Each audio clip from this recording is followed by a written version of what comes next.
Life on Krakoa only gets stranger and stranger for the Merry Mutants. What'll happen next? Well, let's hop into the pages of X-Men issue number 5 and find out together, shall we? So, I don't think I'm telling tales out of school when I say that the main X-Men title in this new Dawn of X era can be a little bit all over the place, in a good way, of course. Like a box of chocolates, you never know what you're gonna get. Sometimes it's plant-obsessed old ladies, sometimes it's tense UN negotiations, sometimes islands do it. And then you got this issue right here that actually syncs back up to a minor plot development that happened all the way back in issue 1. You'll recall that the X-Men raided an Orchis facility and freed a bunch of children that were being experimented on, including the half-formed post-human weapon known as Seraphina.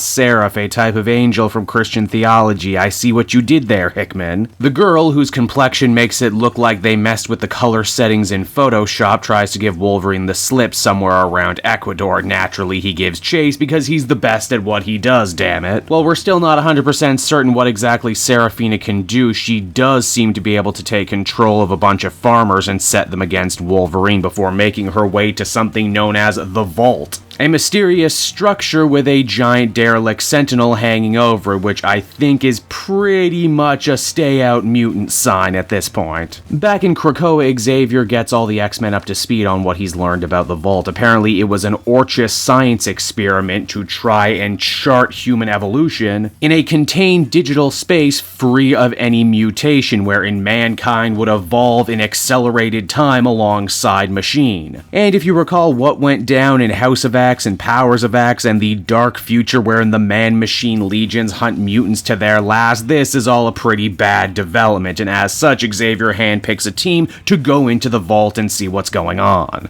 But this isn't just any team, they're a special team, handpicked for their powers, and also X-Factor. They're going to be spun off into their own X-Factor book soon. Starting things off, we got Darwin, a mutant we haven't seen in a long time, with the power to change his body to survive any climate or situation. Pretty good when you're going into uncharted waters. Then there's Sync, who has the power to copy mutant powers, basically meaning they got a spare in case Darwin screws up. Then you got Laura Kinney, but don't you dare call her X-23. If you didn't notice with the return of the yellow costume, she's Wolverine. In fact, Logan even says, you tell him, Laura. Also, Armor is there too, and on the cover, but she doesn't actually factor into anything. I just thought it was interesting to bring that up. Now, it is an interesting development. This issue actually comes in the little appendices, as we discover in the textbook's worth of information. Sync was actually one of the very first mutants that the Five brought back to life, figuring that, hey, it's probably good to have a mutant around who can fill in wherever you need him to be. His body is completely A-okay, it's his mind that's the problem. You see, he experienced a great shock coming back the way he did, and seeing so many familiar faces being older at different points in their lives having developed where he was pretty much just the same. To try and combat this, Xavier developed a new rule wherein he would basically keep classes of different characters by era so that their minds wouldn't be wholly blown. This is why the New Mutants hang out with the New Mutants in their book, and why the original X-Men hang out with the original X-Men, I guess. Now, while all this is going down, we get periodical looks into what's going on in the Vault, a strange virtual world wherein we soon discover that Seraphina might not be the only one of her kind, and that Orchis has seemingly been incubating a bunch of crazy new post-human weapons in there, some of them with very cool designs, who I'm sure we're going to meet very soon.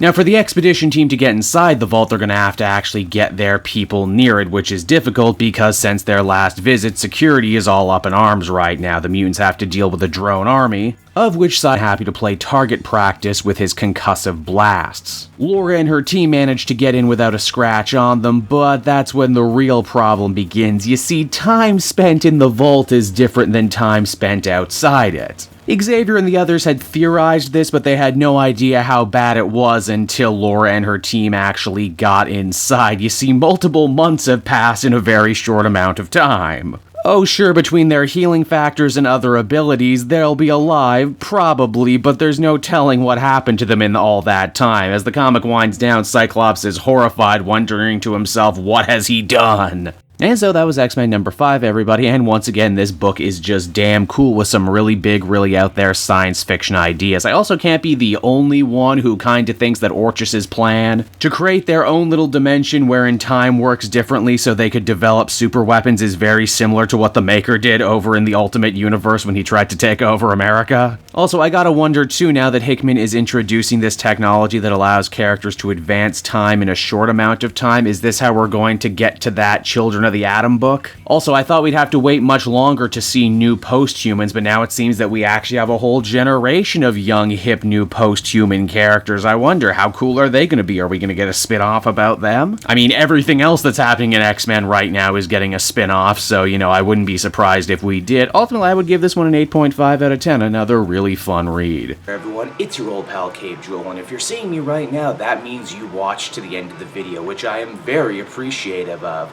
It really helps drive engagement and retention and all that other good YouTube stuff. So does liking and commenting. Wink, wink. If you like my content too, you should check out my Patreon page. We just redid all the tiers, so there's a ton of great rewards. You can become a patron for as little as $1 a month, and well, it would just really help me out. It's never expected, but always appreciated. So until next time, everyone, I've been Cape Joel, and I will see you next time. Bye-bye.